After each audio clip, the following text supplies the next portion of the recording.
Johnny Carson never stopped like this. His hands trembled around a folded photograph. Ed McMahon looked away. Doc Severinsen lowered his baton.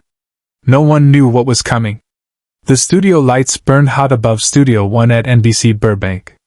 300 people sat in those familiar seats, expecting laughter, expecting the monologue, expecting Johnny to glide through another Tuesday night with that effortless charm America had grown to love. But something was different. Johnny's eyes weren't dancing. His fingers kept returning to his jacket pocket, touching something hidden there. How did we get here? 6 hours earlier, a letter had arrived at the studio. No return address. Just Johnny's name written in shaky handwriting.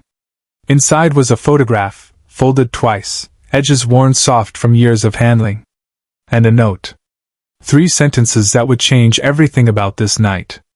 The Tonight Show had been running for nearly 2 decades by then. Johnny Carson wasn't just a host. He was America's last friend before sleep.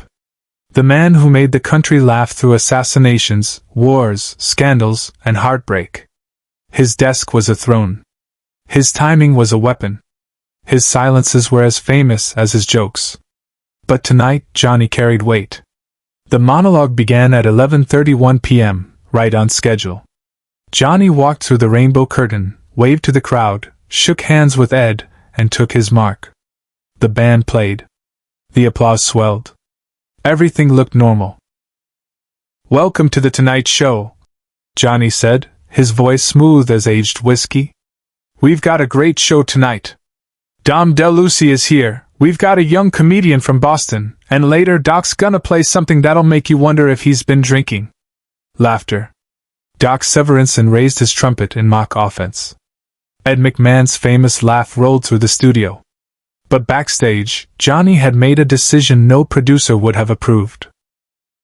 And in exactly 7 minutes, America would witness something that had never happened before on late-night television. The monologue continued. Jokes about Reagan. Jokes about the weather. Jokes about Ed's drinking. Standard material, delivered with precision. Then Johnny paused. His hand went to his pocket again. His eyes flickered toward the audience, scanning faces, looking for someone. The pause stretched one beat too long. Fred de Cordova, the producer, leaned forward in the control room.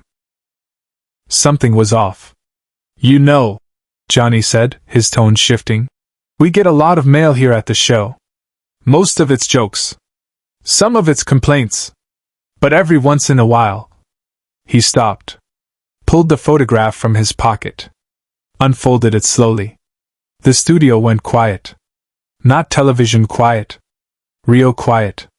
The kind where you can hear the air conditioning hum and the shuffle of feet.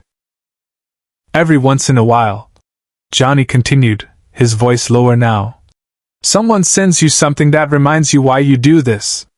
He looked at the photograph for a long moment. Then he looked up at the camera. Not at the audience. At the camera. At America. "There's a woman in our audience tonight. Her name is Margaret. She drove 14 hours from Kansas to be here. She didn't write ahead for tickets. She just showed up at the gate this morning and waited. Subscribe and leave a comment. Because the most powerful part of this story is still ahead." In the 14th row, a woman in her 60s pressed her hands together. Gray hair pinned back. Sunday dress despite it being Tuesday. Eyes already wet. "Margaret sent me this photograph," Johnny said, holding it up. "It's a picture of her son, David. He was 19 years old. He watched this show every single night. Even in the hospital. Even when the doctors said he should rest. He said Johnny Carson was the only thing that made him forget he was sick. The studio was frozen. 300 people holding their breath. Ed McMahon's smile had faded into something else entirely. Doc Severinsen set down his trumpet. "David passed away 3 weeks ago." Johnny's voice cracked. Just slightly. Just enough. But before he did, he made his mother promise something. He made her promise to come here. To sit in this audience. And to give me this photograph. Johnny stepped away from his desk. This never happened. Johnny Carson did not leave his desk during the monologue. The stage managers exchanged panicked looks. Fred de Cordova grabbed his headset. But Johnny wasn't listening to anyone. He walked down the steps, past the band, past Ed McMahon, and into the audience. The camera scrambled to follow. Lighting adjustments were made in real time. None of it was planned. But this was the moment no one in the studio, nor anyone at home, ever saw coming. Johnny stopped at row 14. He looked at Margaret. She was crying now, silently, hands still pressed together like she was praying. "May I?" Johnny asked, gesturing to the empty seat beside her. She nodded, unable to speak. Johnny Carson sat down in the audience of his own show. The king of late night, surrounded by regular people, holding a photograph of a boy he never met. "Tell me about David," he said. Not to the camera. To her. And Margaret did. She talked about his laugh. About how he could do impressions. Johnny's impression was his best one. About how he wanted to be a comedy writer. About the notebook full of jokes he'd written for The Tonight Show, jokes he never got to send. Johnny listened. Really listened. The way he listened during interviews when he sensed something real beneath the surface. The way that made guests say things they never planned to say. "He sounds wonderful," Johnny said when she finished. "He was," Margaret whispered. "He really was." Johnny looked at the photograph again. A young man with a big smile, sitting in a hospital bed, television glowing in the background. "David," Johnny said, speaking to the photograph, to the memory, to whatever remains of us when we're gone. "I wish I could have met you. I wish I could have read your jokes. I wish I could have told you that you mattered." He paused. "But I can tell your mother something. Right here. Right now." He turned to Margaret. "Your son didn't just watch a show. He was part of something. Every night, when he laughed, he was connected to millions of other people laughing at the same moment. That's not nothing. That's everything. That's what television is supposed to be." The studio was weeping. Not scattered tears. Collective, silent weeping. 300 people experiencing the same moment of raw human connection. Doc Severinsen, without being asked, lifted his trumpet. He played something soft. Something like a lullaby. Something that said goodbye. Ed McMahon's voice came over the speakers, thick with emotion.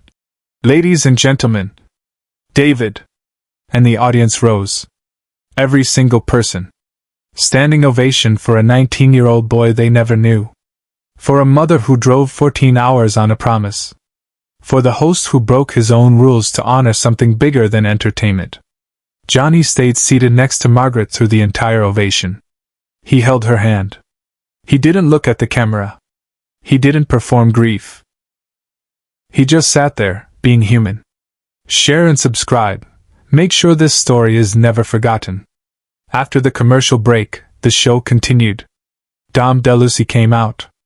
Jokes were told. Laughter returned. But something had shifted. During the next segment, Johnny kept glancing at row 14. Margaret was still there, still clutching the photograph, but now she was smiling. Laughing at Dom's physical comedy. Being part of the show her son had loved. When the taping ended, Johnny didn't immediately leave for his dressing room. He walked back to Margaret. Cameras off. Microphones dead. Just two people in an emptying studio. "Keep that photograph somewhere safe," Johnny told her. "And keep his jokes. Somewhere, somehow, the right person will read them. That's how these things work." He handed her something. His own pen. The one he used to write notes during interviews. Gold-plated, engraved with his initials. "Give that to whoever makes you laugh next," he said. "Tell them where it came from." Margaret held the pen like it was sacred. Years later, she would donate it to a comedy museum, along with David's notebook of jokes. The notebook was published posthumously. One of the jokes was used on Saturday Night Live. David made people laugh 20 years after his death. But that night, in the parking lot of NBC Burbank, Margaret sat in her car and cried for an hour. Not from sadness. From something she couldn't name. Something that felt like her son was finally at peace. Johnny Carson went home that night and didn't sleep. He sat in his study with a glass of wine, looking at a copy of David's photograph. He'd asked Margaret if he could keep one. On the back, he wrote, "Remember why you started." That photograph stayed in his desk drawer for the rest of his career. Every time the show felt routine, every time the jokes felt hollow, every time he wondered if any of it mattered, he would open that drawer and look at David's smile. Years later, when Johnny retired in 1992, he mentioned Margaret in his final monologue. Not by name. Just a reference that only a few people understood. "A woman once drove 14 hours to remind me what this show was about," he said. "I never forgot. I hope you don't either." He didn't explain. He didn't need to. The people who knew, knew. The people who didn't, felt it anyway. That's what Johnny Carson understood better than anyone. Television isn't about jokes. It isn't about guests. It isn't about ratings. It's about the space between strangers. The moment when millions of people, alone in their living rooms, feel like they're not alone. The moment when a host stops being a performer and becomes a friend. The moment when a folded photograph can stop time. Johnny Carson read a folded photo that changed the entire room instantly. But it didn't just change that room. It changed everyone who was watching. It changed what late-night television could be. It changed what we expect from the people we invite into our homes at midnight. And somewhere in Kansas, in a small house with a television that's always on at 11:30, there's a framed photograph on the mantel. A young man with a big smile. A hospital bed. A television glowing in the background. Beneath it, a gold pen with the initials JC. And every night, when the theme music plays, it almost sounds like laughter. After the show, the production crew gathered in the hallway. Nobody spoke at first. These were people who had seen everything. Celebrity meltdowns. Technical disasters. Controversial guests. But none of them had seen Johnny do what he did tonight. Fred de Cordova finally broke the silence. 30 years, he said. 30 years, and he still surprises me. The story spread through NBC like wildfire. By morning, executives who hadn't watched the taping were asking for copies. By the end of the week, newspapers across the country were writing about the night Carson stopped the show. But Johnny refused every interview request about that night. When reporters asked, he simply said, "Some things aren't for explaining. They're for feeling." That was Johnny. He understood something most performers never grasp. The most powerful moments aren't the ones you plan. They're the ones you allow. Margaret returned to Kansas with Johnny's pen and a memory she would carry forever. She told the story to her neighbors, to her church group, to anyone who would listen. Not because she wanted attention. Because David deserved to be remembered. Years later, when a young comedian named David Letterman took over late night, he heard the story from an old NBC stagehand. Letterman never forgot it. He kept a note in his desk that said, "Be human first." That was Johnny's real legacy. Not the jokes. Not the ratings. Not the Emmy Awards. It was the permission he gave every host who followed. When something real walks into your studio, honor it. Johnny Carson passed away in 2005. But that photograph never left his desk. Some moments don't need applause. They just need to be remembered.